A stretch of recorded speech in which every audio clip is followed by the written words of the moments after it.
প্রিয় বন্ধুরা, আসসালামু আলাইকুম। বরাবরের মতোই আরেকটি নতুন ভিডিও নিয়ে হাজির হয়ে গেলাম আপনাদের সামনে।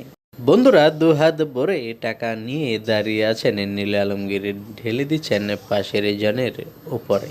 টাকাগুলো কি সত্যি নীল আলমগীরের, নাকি টাকাগুলো কোনো শুটিংয়ের জন্য ব্যবহার করা হচ্ছে, সেটা আমরা সবাই মিলে শুনবো নীল আলমগীরের মুখ থেকেই। তো চলুন বেশি কথা না বাড়িয়ে আমরা দেখে নেই নীল আলমগীরের হাতে থাকা এই টাকাগুলোর রহস্য কি। তো চলুন বেশি কথা না বাড়িয়ে আমরা নীল আলমগীরের এই ভিডিওটুকু সবাই মিলে উপভোগ করি। এগুলো তো কাগজ, যেগুলো তো টাকা না। টাকা হলে তো বুকের মধ্যে রাখতাম। ওই টাকাও তো একটা কাগজ।